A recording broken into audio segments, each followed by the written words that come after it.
Sekitar 2 hari lalu ada informasi dari seorang teman saya bahwa di TikTok ada diskusi live dan dia mengatakan itu yang diskusi adalah antara Zuma dengan Pak Ferdinand. Dia kemudian memberikan saya link daripada perdebatan mereka itu dan ini dilangsungkan di TikTok ya. Kita bersyukur karena TikTok ini dijadikan sarana oleh beberapa apologet dan hamba Tuhan pendeta juga saya melihat sudah nimbrung dan ini menjadi sebuah tempat atau ajang perdebatan beberapa tokoh. Saya melihat sudah muncul di sana ada Pak Pendeta Budi Asali, ada Pak Esra dan teman-teman yang lain sudah ikutan ya diskusi live di TikTok. Nah, ini sebuah eh, kesempatan yang baik bagi kita untuk men-sharingkan kebenaran firman Tuhan, memberitakan Injil keselamatan pada orang-orang yang belum mengenal atau percaya Tuhan Yesus. Dan kita tidak usah alergi dengan perdebatan ya.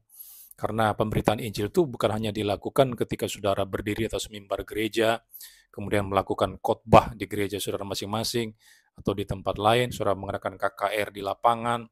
Tetapi Tuhan juga bisa memakai media sosial sebagai sarana untuk memperlebar kebenaran firman Tuhan. Jadi tidak harus secara on-site saja. Kita bisa melakukan itu secara online. Bahkan kalau sudah melihat ya, membandingkan antara online dengan on-site, justru online yang lebih luas jangkauannya. Karena yang melihat atau menonton acara kita itu bisa sampai ribuan, puluhan ribu, bahkan jutaan orang bisa menonton acara kita di medsos itu. Dan kebetulan yang berdebat itu adalah Zuma yang kita kenal seorang polemikus muslim yang hanya bisa bersuara keras dan tidak punya kemampuan yang bagus dalam berdiskusi, dan dia berhadapan dengan Pak Ferdinand Hutahian. Nah, kenapa saya tertarik menonton acara perdebatan tersebut?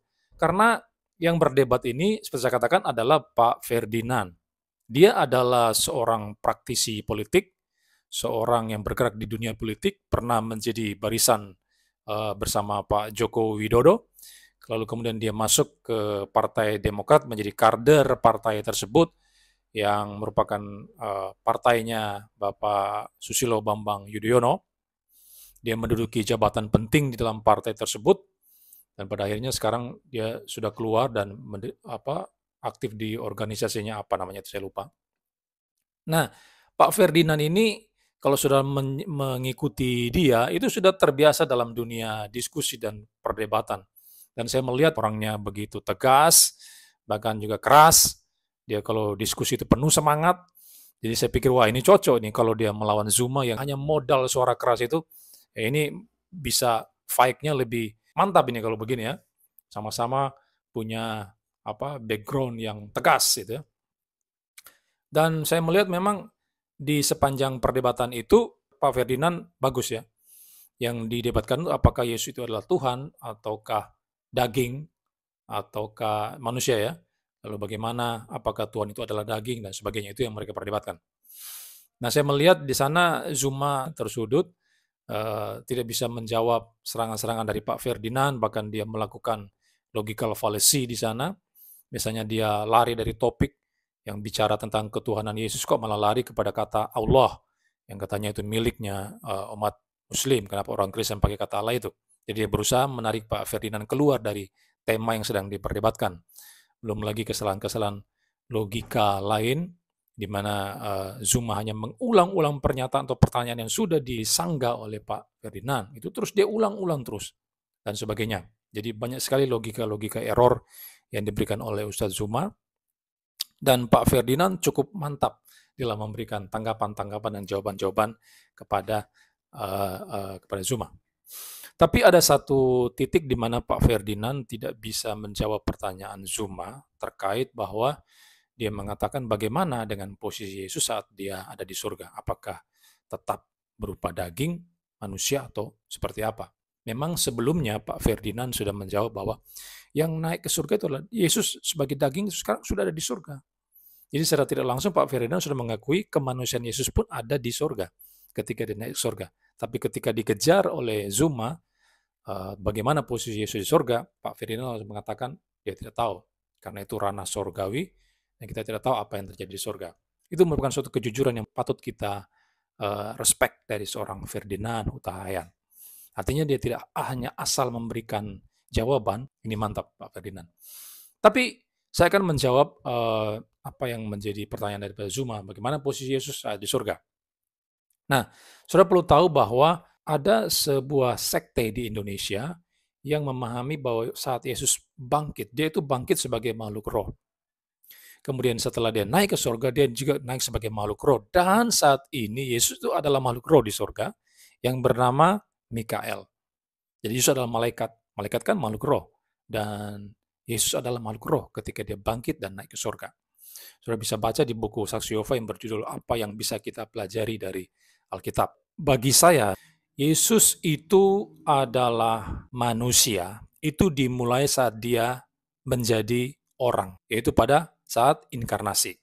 Jadi kemanusiaan Yesus itu ada pada saat mulai dari inkarnasi, dia menjadi manusia di dunia ini, berjalan, melayani kurang lebih 3,5 tahun, sampai kepada kebangkitan, kenaikan ke surga, terus selama-lamanya dia adalah manusia. Tapi bukan hanya manusia toh, tapi juga adalah Allah. Jadi siapakah Yesus? Dia adalah Allah dan manusia sejati. Oke, tapi argumennya seperti apa? Nah, ini yang akan saya berikan ya. Pertama, mengenai kebangkitan Yesus sendiri, dia sudah menubuatkan itu jauh hari sebelum dia mati. Saudara bisa melihat misalnya dalam Yohanes pasal 2 ayat yang ke-19 ya, dikatakan jawab Yesus kepada mereka, rombak bait Allah ini dan dalam 3 hari aku akan mendirikannya kembali. Dan kalau sudah melihat di ayat selanjutnya, misalnya di ayat yang ke-21, yang dia maksudkan dengan bait Allah itu adalah tubuhnya sendiri. Jadi kamu rombak bait Allah, maksudnya dia mati, dan pada 3 hari kemudian dia akan membangunnya kembali. Artinya dia akan bangkit kembali pada hari yang ketiga. Ini adalah nubuatan Yesus sebelum dia mati, dia sudah menubuatkan kebangkitan fisik atau kebangkitan jasmani dari dirinya sendiri. Kemudian yang kedua kita melihat ada fakta kubur kosong. Sudah melihat misalnya dalam Lukas pasal 24 ayat 1 sampai 7, kebangkitan Yesus itu dihubungkan dengan kuburnya yang kosong. Diceritakan di sana bahwa ada banyak perempuan yang datang ke kubur. Yesus sudah melihat bahwa mayat atau tubuh Yesus sudah tidak ada lagi di sana. Artinya apa? Dia sudah bangkit. Dan kebangkitannya itu kebangkitan secara fisik. Karena tubuhnya sudah nggak ada lagi di dalam kuburan. Nah ini hal menarik ketika saya bertemu dengan saksi Yehova. Ketika saya kejar, mereka kan mengatakan Yesus bangkit secara roh. Kalau begitu saya tanya kepada mereka. Kalau begitu, kuburnya kan dikatakan kosong. Kemana tubuhnya itu? Kemana tubuh Yesus yang dikatakan Alkitab itu sudah tidak ada lagi di dalam kuburan itu? Nah, mereka tidak bisa menjawab di situ. Kemana kubur Yesus? Ya, memang ada orang lain mengatakan diculik dan sebagainya, tapi mereka tidak jawab, dan saksi Yehova tidak bisa menjawab pertanyaan saat itu. Kemana tubuh Yesus? Faktanya kuburnya sudah kosong. Nah, itu membuktikan dengan telak bahwa saksi Yehova ini hanya ngarang-ngarang saja, mengatakan Yesus bangkit secara roh, tapi buktinya mereka tidak bisa membuktikan tubuhnya itu kemana. Ya kan? Ini saksi Yehova, ngawurnya saksi Yehova di situ ya. Ketika kubur kosong, itu menjelaskan bahwa Yesus bangkit secara fisik. Yang ketiga ada berita tentang penampakan Yesus, ya kan? Dia memperlihatkan dirinya kepada orang-orang ya. Dia memperlihatkan kepada 2 orang dalam perjalanan di Emmaus, kepada 11 murid dan sebagainya. Kalau sudah baca dalam Lukas pasal 24 ayat 37 sampai 39, orang-orang terkejut melihat dia dan menyangka dia adalah hantu, ya kan? Dan Yesus menjawab, "Lihat tanganku, kakiku, raba, inilah aku. Hantu tidak punya daging ya dan tulang. Seperti yang kamu lihat yang ada padaku." Jadi ketika dia menampakkan diri kepada orang-orang, membuktikan bahwa dia itu adalah sudah bangkit secara fisik. Dia bisa diraba, bisa dilihat, dan sebagainya. Kemudian bagaimana ketika dia saat ada di surga? Sama saja, dia tetap adalah manusia ketika di surga. Tapi bukan seperti manusia biasa seperti kita sekarang. Tapi tubuhnya itu sudah diubah dalam tubuh yang baru. Bukan seperti tubuh yang lama, yang fana, yang bisa binasa. Tapi dia sudah diubah menjadi tubuh yang baru, tubuh kebangkitan. Atau disebut juga dengan tubuh kemuliaan oleh para teolog tertentu.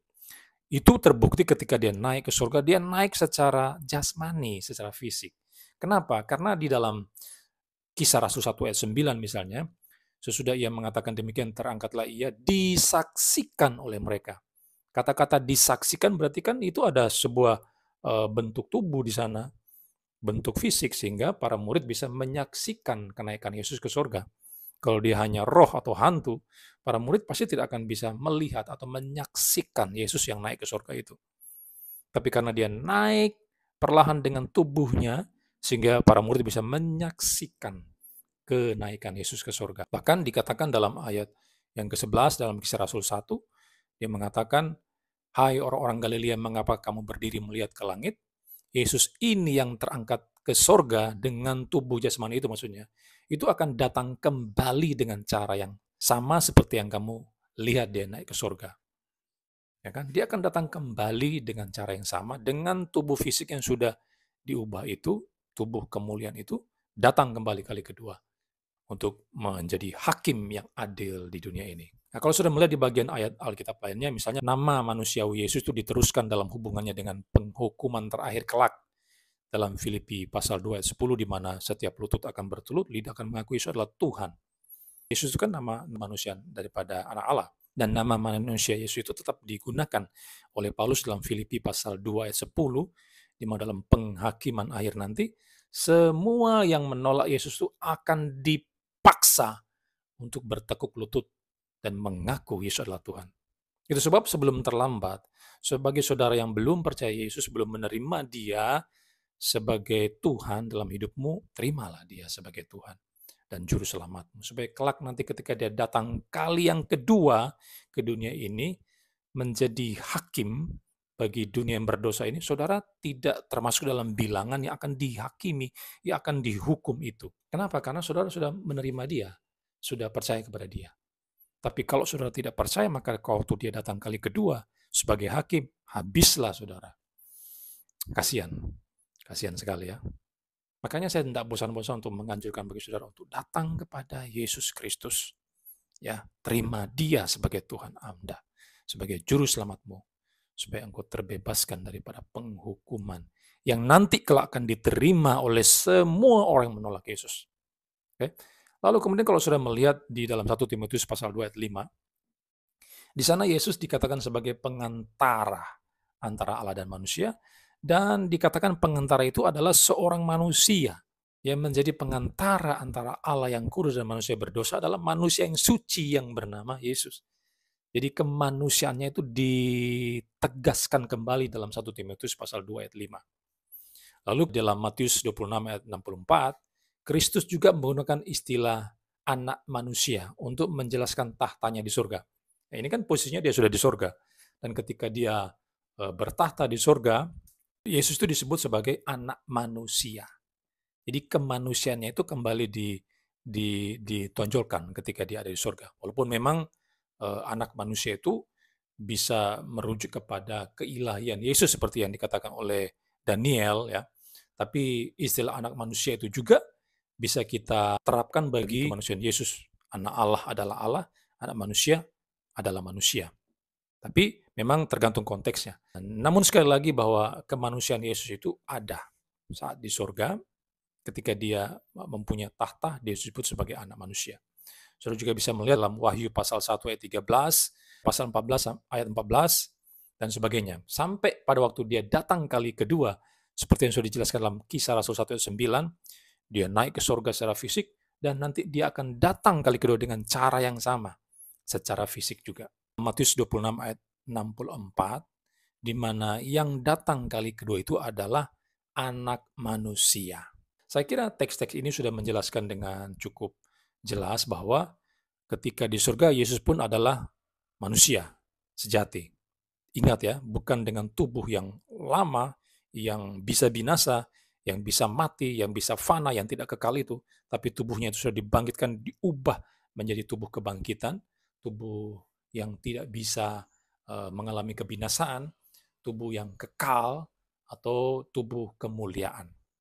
Jadi, untuk pertanyaan Zuma yang mempertanyakan bagaimana posisi Yesus di surga, saya menjawab, dan firman Tuhan menjawab bahwa Yesus tetaplah adalah seorang manusia, dan juga sekaligus Allah yang sejati. Jadi, antara kemanusiaan dan kealahan Yesus tidak pernah bisa terpisah. Dan pada waktu Allah menjadi manusia, dia tidak kehilangan kealahannya seperti yang dipikirkan oleh Zuma itu.